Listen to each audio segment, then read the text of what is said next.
बिस्मिल्लाहिर्रहमानिर्रहीम। अस्सलाम वालेकुम। आज जो हमारा टॉपिक है वो है थर्मो रेगुलेशन इन मैमल्स। सबसे पहले हम थर्मो रेगुलेशन को डिफ़ाइन करेंगे कि थर्मो रेगुलेशन होती क्या है। इसकी डेफिनेशन है thermoregulation is the ability of an organism to keep its body temperature within certain boundaries even when the surrounding temperature is very different. इसका मतलब ये हुआ कि थर्मो रेगुलेशन किसी भी जानदार की वो एबिलिटी है जो इसको इस काबिल बनाती है कि वो अपनी बॉडी के अंदर के टेम्परेचर को एक ख़ास रेंज में मेंटेन कर सके, चाहे बाहर का टेम्परेचर जैसा मर्जी हो, बाहर चाहे गर्मी हो या सर्दी हो, ये अपने अंदर के टेम्परेचर को मेंटेन करेगा जितना वो उसने हर ऑर्गेनिज्म का एक ख़ास होता है कि उसने इतना रखना है।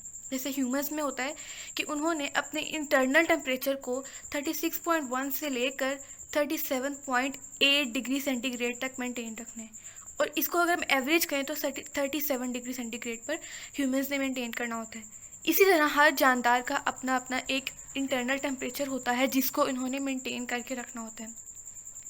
तो ये जो एबिलिटी है किसी भी ऑर्गेनिज्म की कि अपने अंदर के टेम्परेचर को एक कांस्टेंट रेंज में मेंटेन करना, इसको कहते हैं थर्मो रेगुलेशन। यानी बाहर जैसा मर्जी टेम्परेचर हो, अंदर का टेम्परेचर कांस्टेंट रहना चाहिए। इस एबिलिटी को हम कहते हैं थर्मो रेगुलेशन। अब इसका फ़ायदा क्या है? इसका फ़ायदा ये है कि जैसे कि हम जानते हैं कि दुनिया के ज़मीन के मुख्तलिफ़ हिस्सों में टेम्परेचर बहुत ज़्यादा मुख्तलिफ होता है। किसी जगह पर बहुत ज़्यादा गर्मी होती है, किसी जगह पर बहुत ज़्यादा ठंड होती है, इतनी ठंड कि वहाँ पर बर्फ़बारी पड़ती है। और जैसे जिन इलाकों में बहुत ज़्यादा गर्मी होती है, जैसे सहरा के जो इलाके होते हैं, वहाँ पर तो इतनी गर्मी होती है कि वहाँ पर तो कई कई दिन बारिश भी नहीं होती है और पानी जो है वो उसकी बहुत ज़्यादा कमी होती है। जैसे कि मैं आपको दिखाती हूँ, ये देख सकते हैं आप कि कुछ इलाके तो ऐसे होते हैं जहाँ पर बहुत ज़्यादा सर्दी पड़ती है कि बर्फ़बारी स्टार्ट हो जाती है, और कुछ इलाके ऐसे होते हैं जहाँ पर बहुत ज़्यादा गर्मी है, जैसे कि आप ये सहरा का इलाका देख सकते हैं। लेकिन हम देखते हैं कि इंसान ज़मीन के इन मुख्तलिफ़ हिस्सों में रह रहे हैं। वो कैसे रह रहे हैं जबकि ज़मीन के इन मुख्तलिफ़ हिस्सों में टेम्परेचर का कितना ज़्यादा फ़र्क है? तो किसी भी इंसान के जहन में ये सवाल पैदा हो सकता है एज अ बायोलॉजी स्टूडेंट कि किस तरह से ज़मीन के मुख्तलिफ़ हिस्से जहाँ पर टेम्परेचर इतना ज़्यादा फ़र्क है, ज़मीन के मुख्तलिफ़ इलाकों का टेम्परेचर इतना ज़्यादा फ़र्क है, फिर भी इंसान कैसे रह रहे हैं। तो इसकी वजह यही है कि थर्मो रेगुलेशन की वजह से ऐसा हो रहा है कि इंसान जो है अपने अंदर का बॉडी टेम्परेचर जो है उसको एक कांस्टेंट रेंज में मेंटेन करते हैं, और उनको बाहर के टेम्परेचर से फ़र्क नहीं पड़ता, उनके अंदर का टेम्परेचर सेम ही रहता है। और ये टेम्परेचर सेम रखना इसलिए ज़रूरी है क्योंकि हमारी बॉडी में जितने भी फंक्शंस हो रहे होते हैं डिफरेंट ऑर्गन्स के, वो कुछ रिएक्शंस की वजह से परफॉर्म हो रहे होते हैं। अब उन रिएक्शंस को, उनकी स्पीड को बढ़ाने के लिए एंजाइम्स होते हैं हमारी बॉडी में, और वो एंजाइम सिर्फ एक ख़ास टेम्परेचर पर ही फंक्शन कर सकते हैं। अगर टेम्परेचर उससे ऊपर या नीचे होता है तो उन एंजाइम की एक्टिविटी अफेक्ट होती है और वो उतने अच्छे तरीके से परफॉर्म नहीं कर सकते। इसलिए इंसानों की बॉडी में टेम्परेचर का एक कांस्टेंट रेंज पर मेंटेन रहना बहुत ज़रूरी है, और ये सारा काम थर्मो रेगुलेशन की वजह से होता है। अब इसका बेसिक मैकेनिज़्म क्या होता है हम ये पढ़ेंगे। बेसिक मैकेनिज़्म में ये होता है कि इंसान या कोई भी मैमल थर्मो रेगुलेशन के लिए दो चीज़ों को बैलेंस करता है। एक तो उसकी बॉडी में जो हीट प्रोड्यूस होने का मैकेनिज़्म है, उसको उसके रेट को कि किस रेट पर उसकी बॉडी में हीट प्रोड्यूस हो रही है, एक चीज़ ये होती है। और दूसरी चीज़ ये होती है कि वो अपने सराउंडिंग से किस रेट पर हीट गेन कर रहा है या लूज़ कर रहा है। यानी हर मैमल थर्मो रेगुलेशन के लिए अपनी बॉडी के अंदर प्रोड्यूस होने वाली हीट के रेट को बैलेंस करता है अपने इर्द गिर्द से हासिल करने वाली हीट के साथ, या फिर अपने जिस्म से बाहर जो हीट निकालता है बाहर के एनवायरनमेंट को। यानी जो बाहर के एनवायरनमेंट के साथ उसका रिलेशन है हीट को निकालने या हासिल करने का, उसको वो बैलेंस करता है अपनी बॉडी के अंदर जो हीट प्रोड्यूस हो रही होती है उसके साथ। तो इस तरह से थर्मो रेगुलेशन का मैकेनिज़्म होता है। ये इसका बेसिक मैकेनिज़्म है। यानी उसकी बॉडी के अंदर जो हीट प्रोड्यूस हो रही है उसके रेट को वो बैलेंस करेगा अपने एनवायरनमेंट के साथ हीट के एक्सचेंज के रेट के साथ। कि किस रेट पर वो बाहर से हीट ले रहा है या किस रेट पर बाहर से हीट लूज़ कर रहा है। इस रेट को बैलेंस करेगा अपनी बॉडी में जो हीट प्रोड्यूस हो रही है उसके रेट के साथ। अब हम पढ़ेंगे कि ह्यूमंस के अंदर हीट प्रोडक्शन के मैकेनिज्म क्या होते हैं। हीट प्रोड्यूस करने के मैकेनिज्म को कहते हैं थर्मोजेनेसिस। जेनेसिस का मतलब है प्रोड्यूस करना और थर्मो मीन्स हीट। तो ये दो तरह की होती है, शिवरिंग थर्मोजेनेसिस और नॉन शिवरिंग थर्मोजेनेसिस। अब हम पढ़ेंगे शिवरिंग थर्मोजेनेसिस। शिवरिंग थर्मोजेनेसिस का मतलब ये है कि इसमें जो हीट प्रोड्यूस होगी वो शिवरिंग की वजह से होगी। जैसे कि आपने नोट किया होगा कि जब बहुत ज़्यादा आपको सर्दी लग रही हो तो आपको एक कपकपाहट का एहसास होना शुरू हो जाता है। वो बेसिकली आपके मसल कॉन्ट्रैक्ट कर रहे होते हैं। जैसे कि हम यहाँ पे पढ़ भी सकते हैं, the rate of heat production is increase by muscle contraction और मूवमेंट्स इन शिवरिंग थर्मोजेनेसिस। यानी जब हमारे मसल कॉन्ट्रैक्ट करते हैं तो हीट प्रोड्यूस होती है। अब जब आगे आप अपनी बायोलॉजी में स्केलेटल मसल का टॉपिक पढ़ेंगे तो आपको पता चलेगा कि जब भी मसल कॉन्ट्रैक्ट करते हैं तो हीट प्रोड्यूस होती है। इसीलिए जब हमें बहुत ज़्यादा सर्दी लगती है तो हमें कपकपाहट का एहसास होता है और उसकी वजह से हीट प्रोड्यूस होती है।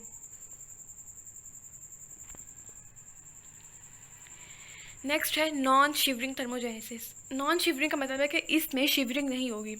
तो इसमें किस तरह से हीट प्रोड्यूस होगी, इसमें हार्मोन्स एक्शन में आते हैं, like thyroid hormones. Thyroid hormones action में आएंगे और वो हमारी बॉडी में कुछ ऐसे मैकेनिज्म को स्टिमुलेट करेंगे जो हीट प्रोड्यूस करते हैं। तो ये होगी नॉन शिवरिंग थर्मोजेनेसिस।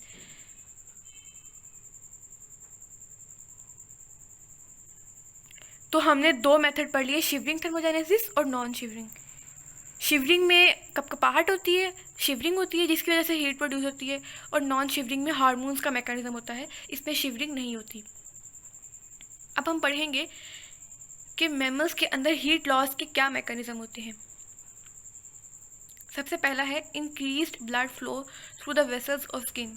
जो हमारी स्किन है वो सबसे पहले हमारे एनवायरनमेंट के सामने एक्सपोज होती है। तो जब भी हमारी बॉडी में बहुत ज़्यादा हीट जमा होना शुरू हो जाती है और हमारी बॉडी ने तो टेम्परेचर एक ख़ास जगह पर मेंटेन करना होता है, वो उससे बढ़ने तो नहीं दे सकता।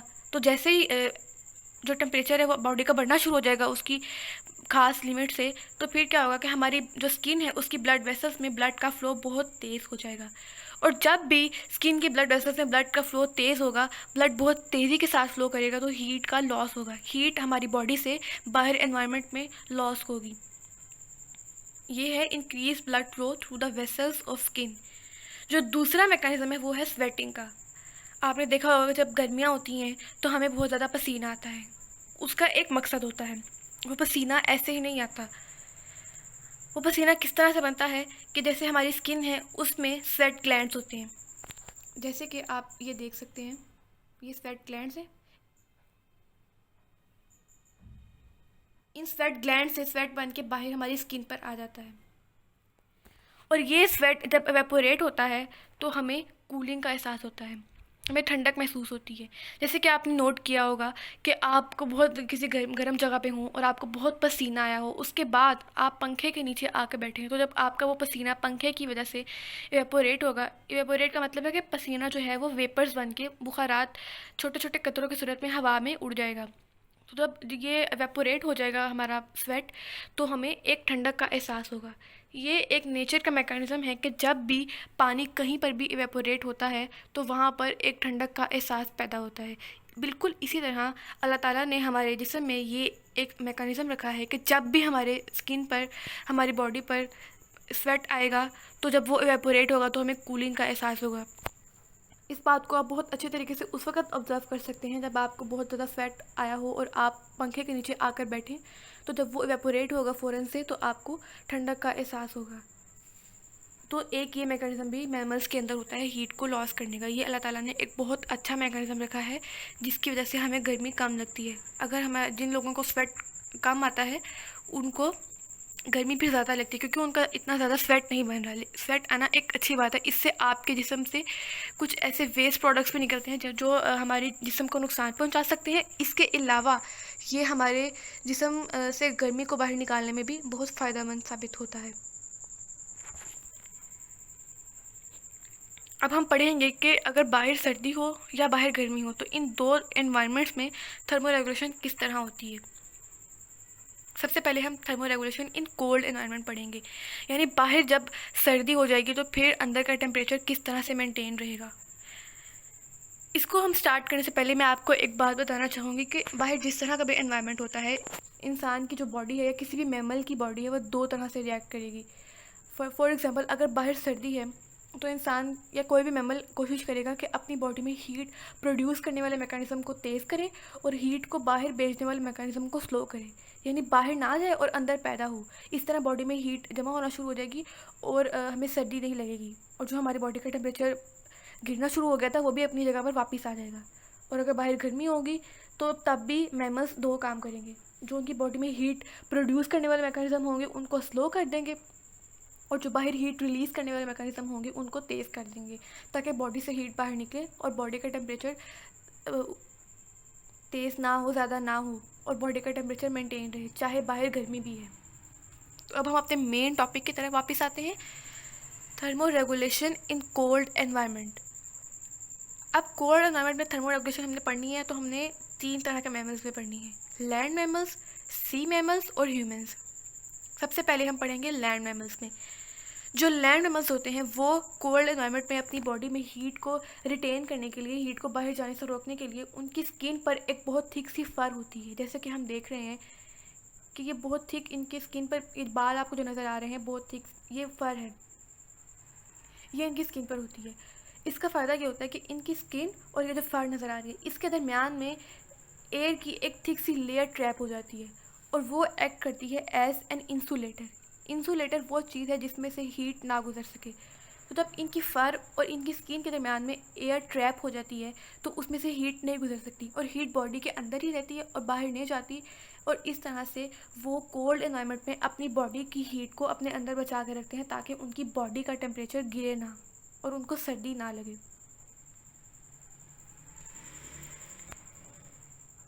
अब हम पढ़ेंगे सी मैमल्स।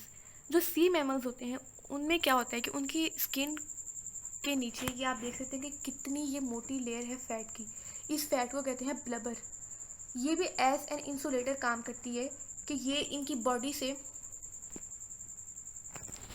ये अंदर से बाहर की तरफ हम जा रहे हैं, ये उनकी बॉडी का अंदर वाला पार्ट है जहाँ पर मसल है, और यहाँ से हम बाहर की तरफ जा रहे हैं। ये ब्लैक कलर की जो आपको नज़र आ रही है ये स्किन है, ठीक है। और ये इनकी स्किन के नीचे ये सारा फैट है, इसको हम कहते हैं ब्लबर।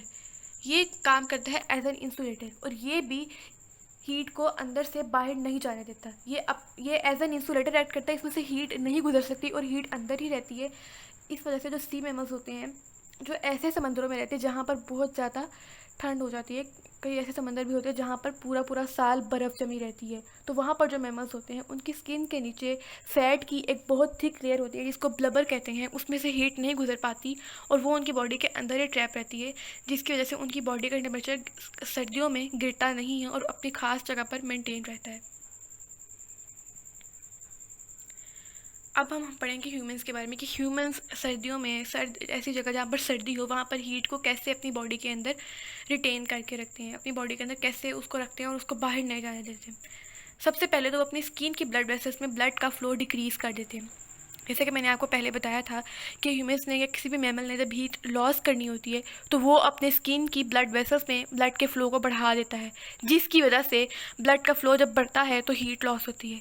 लेकिन अब चूँकि सर्दियों की हम बात कर रहे हैं तो सर्दियों में ह्यूमंस अपनी स्किन की ब्लड वेसल्स में फ़्लो को कम कर देंगे। तो जब फ़्लो कम हो जाएगा तो हीट बाहर लॉस नहीं होगी और बॉडी के अंदर रिटेन रहेगी। दूसरी चीज़ जिसके थ्रू ह्यूमंस अपनी बॉडी में हीट को रिटेन करते हैं वो है उनकी स्किन के नीचे फैट होता है। इसीलिए आप नोटिस करेंगे जो लोग हेल्दी होते हैं, जो लोग जिनके जिस्म पर फैट ज़्यादा होता है उनको इतनी सर्दी नहीं लगती, क्योंकि उनके स्किन के नीचे फैट की एक लेयर होती है जो कि एज एन इंसुलेटर काम करती है और वो हीट को बाहर नहीं जाने देती। और जो तीसरी चीज़ है जिसके जरिए ह्यूमंस सर्दियों में अपनी हीट को, अपने बॉडी में हीट प्रोड्यूस करते हैं वो है शिवरिंग थर्मोजेनेसिस, और चौथी चीज़ है नॉन शिवरिंग थर्मोजेनेसिस। यानी कि मैंने आपको जैसे पहले भी बताया कि ये ह्यूमन बॉडी में हीट को प्रोड्यूस करने के दो मैकेनिज्म हैं, शिवरिंग थर्मोजेनेसिस और नॉन शिवरिंग थर्मोजेनेसिस। ये हीट प्रोड्यूस करने के दो मैकेनिज्म हो गए। और ऊपर वाले जो दो हैं, decrease blood flow through skin and fat beneath the skin. ये मैकेनिज्म हो गया कि हीट बॉडी से बाहर ना जाए। जैसे कि मैंने आपको thermo regulation in different environment को टॉपिक शुरू करने से पहले बताया था कि जैसा मर्जी एनवायरनमेंट हो, दो तरह के काम हो सकते हैं। एक तो हीट को बॉडी से बाहर जाने को देखना है कि वो कम जाएगी या ज़्यादा जाएगी, और दूसरा बॉडी में हीट के प्रोड्यूस होने के रेट को देखना है कि वो कम बनानी है या ज़्यादा बनानी है। तो जैसे कि अब सर्दियाँ हैं तो ह्यूमंस भी दो तरह के काम करेंगे। एक तो वो कोशिश करेंगे कि अपनी बॉडी में हीट प्रोड्यूस करने को जो मैकेनिज्म है उनको तेज़ करें और बॉडी से बाहर हीट को जाने से रोकें। तो इन्होंने यही किया। इन्होंने क्या किया, अपनी स्किन के जो ब्लड वेसल्स है उसमें फ़्लो को रोक दिया, कम कर दिया, रोका नहीं कम किया, ताकि हीट बाहर ना जाए। और दूसरा उनकी स्किन के लिए जो फैट था उसने हीट को बाहर नहीं जाने दिया। ये तो इन्होंने हीट को बाहर जाने से रोक दिया। और साथ में इन्होंने अपने अंदर भी हीट, अपनी बॉडी के डिफरेंट मैकेनिज्म के थ्रू हीट को प्रोड्यूस करने के मैकेनिज्म को तेज़ कर दिया, शिवरिंग और नॉन शिवरिंग थर्मोजेनेसिस के ज़रिए। अब हम पढ़ेंगे कि वार्म एनवायरनमेंट यानी कि गर्म एनवायरनमेंट में क्या होता है। ये भी हम तीन चीज़ों में पढ़ेंगे, सी मैमल्स, लैंड मैमल्स और ह्यूमंस। सबसे पहले हम पढ़ेंगे सी मैमल्स। तो ऐसे मैमल सी के जो गर्म समंदरों में रहते हैं, जहाँ पर टेम्परेचर ज़्यादा होता है, वहाँ पर वो हीट को कैसे अपनी बॉडी से रिलीज़ करते हैं ताकि उनकी बॉडी का टेम्परेचर ना बढ़े। उसका तरीका वो ये करते हैं, they release excess heat into the warm seas by large number of blood vessels in their outer skin. यानी कि उनकी जो स्किन होती है उसमें ब्लड वेसल्स होती हैं, बहुत ज़्यादा होती हैं, ठीक है। उसमें वो ब्लड के फ़्लो को बहुत ज़्यादा बढ़ा देते हैं। और जब जैसे ही ब्लड का फ़्लो बढ़ेगा, तो ये तो मैंने आपको पहले भी 2-3 दफ़ा बताया है कि जैसे ही स्किन की ब्लड वेसल्स में फ़्लो बढ़ता है तो हीट रिलीज़ होती है। तो इस तरह से जो सी के मैमल्स होते हैं वो गर्म समंदरों में अपनी बॉडी की हीट को स्किन की ब्लड वेसल्स में ब्लड के फ़्लो को बढ़ाकर हीट को रिलीज़ करते हैं ताकि उनकी बॉडी का टेम्परेचर ना बढ़े। उसके बाद है लैंड मैमल्स। जो लैंड मैमल्स होते हैं वो इवेपोरेटिव कूलिंग के थ्रू हीट रिलीज़ करते हैं। जैसे कि मैंने आपको बताया था कि ह्यूमंस जो हैं वो भी स्वेट के थ्रू इवेपोरेटिव कूलिंग करते हैं। इसी तरह जो लैंड मैमल्स हैं वो भी इवेपोरेटिव कूलिंग का मैकेनिज्म यूज़ करते हैं हीट को रिलीज़ करने के लिए। क्योंकि कोई भी चीज़ पानी की शक्ल में होगी, जब वो इवेपोरेट होगी तो ठंडक का एहसास होगा और हीट रिलीज़ होगी और किसी भी मैमल को गर्मी कम लगेगी। ह्यूमंस तो स्वेट के थ्रू करते हैं, लेकिन सारे मैमल्स में स्वेट का मैकेनिज्म नहीं होता। जैसे कि डॉग्स पेंटिंग करते हैं। पेंटिंग का मतलब ये है कि वो अपने रेस्पिरेटरी ट्रैक को यूज़ करते हैं इवेपोरेटिव कूलिंग के मैकेनिज्म के लिए। जैसा कि आप देख सकते हैं कि ये डॉग, आपने देखा होगा कि डॉग्स हाम परे होते हैं, वो बहुत तेज़ी सांस ले रहे होते हैं। तो वो बेसिकली अपने रेस्पिरेटरी ट्रैक को यूज़ करते हैं और वहाँ से वो इवेपोरेशन कराते हैं और फिर ठंडक का एहसास पैदा होता है, उनकी बॉडी से हीट रिलीज़ होती है और उनको गर्मी नहीं लगती। इसी तरह जो बैट्स हैं यानी चमगादड़, वो अपने सलाइवा को या फिर अपने यूरिन को यूज़ करती है for the purpose of evaporative cooling. Humans sweat को यूज़ करते हैं, डॉग्स जो है अपने रेस्पिरेटरी ट्रैक को यूज़ करते हैं, और जो बैट्स हैं वो अपने सलाइवा या अपने यूरिन को यूज़ करते हैं ताकि वो इवेपोरेटिव कूलिंग के थ्रू अपनी बॉडी से हीट रिलीज़ कर सकें और गर्म जगहों पर उन्हें गर्मी का एहसास कम हो। आगे जो ह्यूमंस हैं वो दो चीज़ें करते हैं, वो अपनी जो स्किन है उसकी ब्लड वेसल्स में ब्लड का फ्लो बढ़ा देते हैं, increased blood flow through the vessels of skin. और सेकंड चीज़, वो स्वेटिंग करते हैं। स्वेटिंग जब उनकी स्किन पर जब स्वेट बनता है तो वो जब इवेपोरेट होता है तो उसकी वजह से कूलिंग का एहसास पैदा होता है। तो ह्यूमंस इन दो मैकेनिज्म के थ्रू अपनी बॉडी से हीट रिलीज़ करते हैं जहाँ पर गर्मी होती है। अब हमारा नेक्स्ट जो टॉपिक है वो है thermostat. Thermostat basically regulates the control of temperature inside the body. मतलब हमारी बॉडी में थर्मो रेगुलेशन को मेन मैकेनिज्म जो है उसको, जो एक मास्टर चीज़ है ना, जो सब चीज़ों को रेगुलेट कर रही है कि बाहर सर्दी होगी तो कौन कौन सी चीज़ों को एक्टिवेट करना है और कौन कौन सी चीज़ों को जो है वो स्लो कर देना है, और अगर सर्दी होगी और अगर गर्मी होगी तो तब क्या क्या काम करने हैं। इन सब चीज़ों को जो मेन चीज़ है कंट्रोल करेगी ना, जो मास्टर चीज़ है, वो है थर्मोस्टेट। ठीक है। अब वो कौन सा पार्ट है ब्रेन का जो थर्मोस्टेट का फंक्शन कर रहा है, वो है हाइपोथैलेमस। हाइपोथैलेमस हमारे ब्रेन का एक पार्ट है और ब्रेन में से भी 4 ब्रेन का पार्ट है। जैसे आप लोग ब्रेन वाले टॉपिक में पढ़ोगे कि ब्रेन के 3 पार्ट्स होते हैं, fore brain, mid brain, hind brain. तो 4 ब्रेन का पार्ट है हाइपोथैलेमस, वो थर्मोस्टेट का फंक्शन करता है। जैसे कि आप इस डायग्राम में देख भी सकती हो कि ये इंसान का ब्रेन है सारा। इसमें से ये आपको इस बॉक्स में नज़र आ रहा है, ये ब्लू कलर का हाइपोथैलेमस है। इसको इन्होंने यहाँ बाहर भी दिखाया हुआ है, ये हाइपोथैलेमस है। और ये बेसिकली हमारी बॉडी के टेम्परेचर को कंट्रोल करने के जितने भी मैकेनिज़्म हैं उनको कंट्रोल करता है। इसका काम क्या होता है कि इसने रिस्पॉन्ड करना है जब भी बॉडी का टेम्परेचर 37 डिग्री सेंटीग्रेड से ऊपर या नीचे होगा। जैसे ही बॉडी का टेम्परेचर 37 से ऊपर नीचे जाएगा तो ये एक्टिव हो जाएगा और ऐसे मैकेनिज्म को एक्टिवेट करना शुरू कर देगा जो हमारी बॉडी का टेम्परेचर को वापस 37 डिग्री सेंटीग्रेड पर लाएं। अब हम देखेंगे कि ये किस तरह से करता है। सबसे पहले देखें कि ये एक साइकिल बना हुआ है, इसके दरमियान का जो पॉइंट है इसको देखें। हमारी बॉडी का नॉर्मल टेम्परेचर 36.1 से लेकर 37.8 डिग्री सेंटीग्रेड तक होता है। इससे टेम्परेचर जब भी ऊपर या नीचे होगा तो तब हाइपोथैलेमस एक्टिवेट होगा और वो ऐसी चीज़ों को एक्टिवेट करेगा जो बॉडी के टेम्परेचर को वापस 36.1 से लेकर 37.8 डिग्री सेंटीग्रेड तक लाएं। अब इसमें हम दो चीज़ों को डिस्कस करेंगे, जब बॉडी का टेम्परेचर 37 जो हमने एवरेज लिया हुआ है उससे ऊपर जाए या जब बॉडी का टेम्परेचर 37 से नीचे आए। सबसे पहले हम स्टार्ट कर लेते हैं कि जब बॉडी का टेम्परेचर 37 से ऊपर जाएगा तो क्या होगा। बिगिन हियर, जैसे कि आप देख सकते हैं कि यहाँ पर लिखा हुआ है कि बिगिन हियर और बिगिन हियर, इन दो जगहों से हम स्टार्ट कर सकते हैं। पहले हम यहाँ से स्टार्ट करते हैं जब बॉडी का टेम्परेचर 37 डिग्री सेंटीग्रेड से ऊपर जाएगा।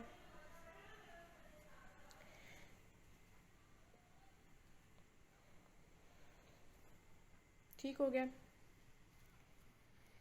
यहाँ पर लिखा हुआ है increase temperature for example exercising और इन द सराउंडिंग्स। जब हम एक्सरसाइज पे कर रहे होते हैं तब भी हमें गर्मी का एहसास होता है क्योंकि हमारी मसल्स कॉन्ट्रैक्ट करते हैं। और मैंने बताया था कि जब भी मसल कॉन्ट्रैक्ट करते हैं तो हमें गर्मी लगती है, हीट पैदा होती है। या फिर बाहर ही अगर मौसम गर्म है, दो सूरतों हुई जिनमें बॉडी का टेम्परेचर 37 से ऊपर जा सकता है, तो बॉडी का टेम्परेचर इंक्रीज़ कर गया, ये प्लस का साइन लगा हुआ है। जैसे ही इंक्रीज़ किया तो थर्मोस्टेट इन हाइपोथैलेमस एक्टिवेट्स कूलिंग मैकेनिज्म्स, यानी जो ब्रेन में हाइपोथैलेमस है वो थर्मोस्टेट का फंक्शन करता है, तो वो एक्टिवेट हो जाएगा और वो ऐसे मैकेनिज्म को एक्टिवेट करेगा जिनके थ्रू बॉडी से हीट रिलीज़ हो। तो ये दो काम करेगा। ये स्किन की ब्लड वेसल्स को डायलेट कर देगा ताकि capillaries fill with warm blood heat radiates from the skin surface. उनको ब्लड बहुत ज़्यादा पहुँचेगा, स्किन के जो ब्लड वेसल्स हैं बहुत फ्लो तेज़ हो जाएगा और स्किन में से स्किन की ब्लड वेसल्स में हीट से बाहर रिलीज़ होगी हीट। उनकी ब्लड वेसल्स में ब्लड के फ्लो के तेज़ होने की वजह से वहाँ से हीट बाहर रिलीज़ होगी। और दूसरा काम जो करेगा वो स्वेट ग्लैंड्स को एक्टिवेट कर देगा ताकि वो ज़्यादा से ज़्यादा स्वेट बनाए और वो स्वेट एवापोरेट हो तो ठंडक का एहसास पैदा हो और बॉडी से हीट रिलीज़ हो। इन दो मैकेनिज्म के करने की वजह से बॉडी का टेम्परेचर डिक्रीज़ करना शुरू हो जाएगा और वो डिक्रीज़ करता करता नॉर्मल पे वापस आ जाएगा। एज अ रिज़ल्ट थर्मोस्टेट जो है वो कूलिंग मैकेनिज्म जो उसने यहाँ पर एक्टिवेट किए थे उनको बंद कर देगा और बॉडी का टेम्परेचर नॉर्मल पे वापस आ जाएगा। ये तो हमने पढ़ा कि जब बॉडी का टेम्परेचर बढ़ना शुरू होता है नॉर्मल से तब क्या मैकेनिज्म होते हैं। अब हम पढ़ेंगे कि जब बॉडी का टेम्परेचर नॉर्मल से कम हो जाता है तो तब क्या मैकेनिज्म होते हैं। Decrease body temperature for example due to cold surroundings, तो क्या होगा, body temperature cooler than the hypothalamic set point. Hypothalamic set point क्या है, 37 डिग्री सेंटीग्रेड, जो कि मैंने आपको पहले बताया कि इंसान की बॉडी का जो टेम्परेचर है वो 37 डिग्री सेंटीग्रेड पर मेंटेन रहना चाहिए। और हाइपोथैलेमस को यही पता होता है कि मैंने 37 पर मेंटेन करना है, इससे ऊपर नीचे जाएगा तो मैंने एक्टिवेट होकर ऐसे मैकेनिज्म को एक्टिवेट करना है जो कि बॉडी के टेम्परेचर को नॉर्मल पर वापस लेकर आए। तो जब बॉडी का टेम्परेचर 37 से कम होता है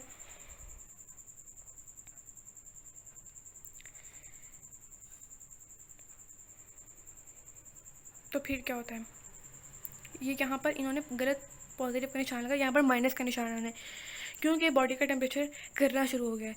तो thermostat and hypothalamus activates warming mechanisms, ये ऐसे मैकेनिज्म को एक्टिवेट करेगा जिनके थ्रू बॉडी में हीट प्रोड्यूस हो और बॉडी से बाहर ना जाए। तो ये क्या करेगा, ये अब भी दो चीज़ों को एक्टिवेट करेगा।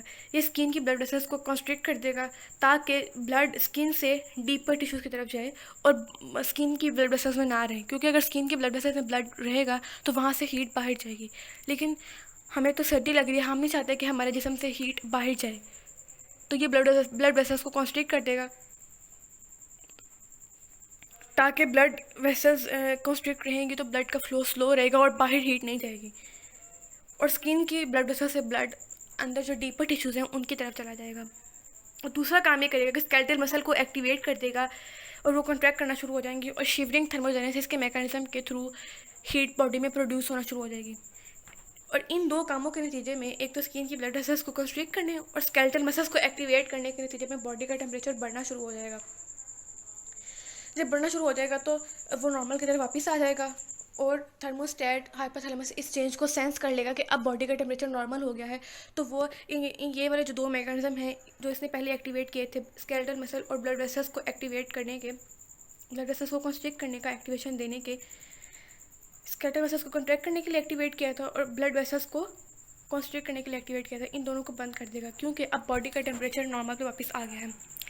यहाँ पर आप लोग ये नोट कर लेंगे, यहाँ पर माइनस का निशान है क्योंकि 37 से टेम्परेचर कम हो रहा है, और यहाँ पर प्लस का निशान है क्योंकि जो काम हुआ था वो अब वापस पॉजिटिव होके नॉर्मल की तरफ वापस आ रहा है। अब हम पढ़ेंगे पायरेक्सिया। पायरेक्सिया का मतलब है फीवर। अब आपके ज़हन में ख्याल आ रहा होगा कि वैसे तो इंसान की बॉडी अपनी बॉडी का टेम्परेचर 37 पर मेंटेन रखती है, लेकिन जब किसी भी इंसान को बुखार होता है तो थर्मामीटर से हम चेक करते हैं तो उसकी बॉडी का टेम्परेचर 37 डिग्री सेंटीग्रेड से ज़्यादा होता है। सेल्सियस में अगर हम देखें तो ये 37 होता है, और अगर हम इसको फ़ॉरेनहाइट में करें तो ये 98.6 डिग्री फ़ॉरेनहाइट होता है। जब हम बुखार में टेम्परेचर चेक करते हैं तो वो 37 या फिर 98.6 फ़ॉरेनहाइट से ज़्यादा होता है। तो ये किस तरह होता है, इसको समझने के लिए हम अब पढ़ते हैं कि फ़ीवर कैसे होता है। फ़ीवर को हम पायरेक्सिया भी कहते हैं। फ़ीवर मोस्टली जो है वो इन्फेक्शंस में होता है। इन्फेक्शंस क्या चीज़ है कि जब भी हमारी बॉडी को माइक्रो ऑर्गेनिजम्स जैसे कि बैक्टीरिया, वायरसेस वगैरह अटैक करते हैं तो हमारी बॉडी रिस्पॉन्ड करती है, उसके अगेंस्ट रिएक्ट करती है। तो जो उसका रिएक्शन होता है उसको हम कहते हैं इन्फेक्शन।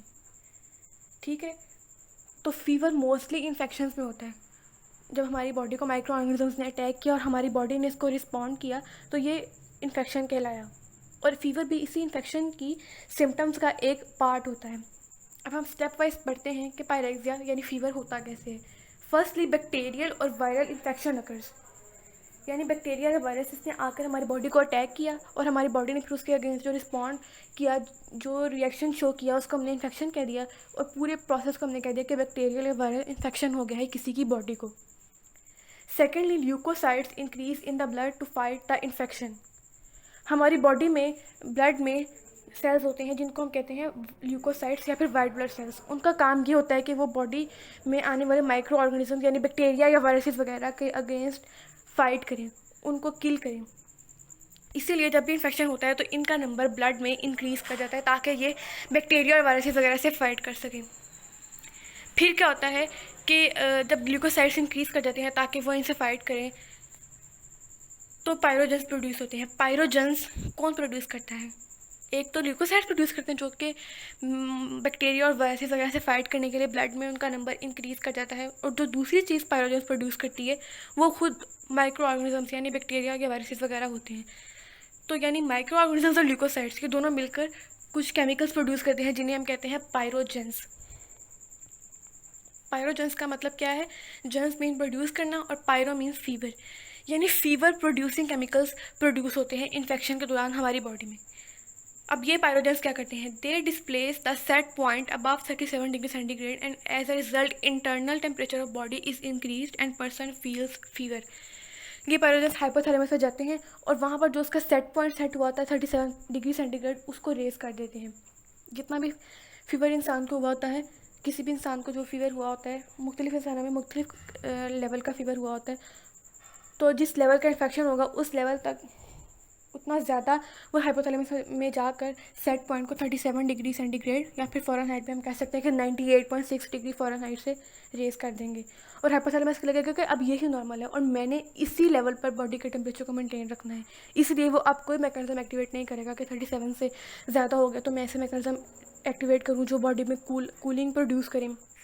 उसको लगेगा कि यही नॉर्मल है तो वो एक्टिवेट नहीं करेगा ऐसे मैकेनिज्म जो नॉर्मल तौर पे एक्टिवेट हो जाते हैं जब बॉडी का टेम्परेचर 37 से ज़्यादा होता है। क्योंकि उस केस में नॉर्मल में हाइपोथैलेमस का सेट पॉइंट 37 ही होता है, लेकिन इस केस में, फीवर के केस में, ये पायरोजेंस जाते हैं हाइपोथैलेमस में और जाकर उसका सेट पॉइंट, जो नॉर्मल पॉइंट है, उसको रेस कर देते हैं। तो हाइपोथैलेमस को लगता है कि यही नॉर्मल सेट पॉइंट है, मैंने इसी पर मेंटेन करना है, इसीलिए बॉडी का टेम्परेचर बढ़ जाता है और इंसान को फीवर फील होना शुरू हो जाता है। लेकिन इस फीवर का भी एक फ़ायदा है। एक तो ये फीवर फाइट करता है, टेम्परेचर जब बढ़ जाता है तो ये माइक्रो ऑर्गेनिजम्स को के अगेंस्ट फाइट करता है, उनको किल करने में हेल्पफुल प्रूव होता है। और दूसरा, इंसान को पता चल जाता है कि उसके अंदर कोई मसला चल रहा है। अगर फीवर ना हो तो इंसान को कभी भी पता ना चले कि उसके अंदर इन्फेक्शन है और जो माइक्रो ऑर्गेनिजम्स हैं,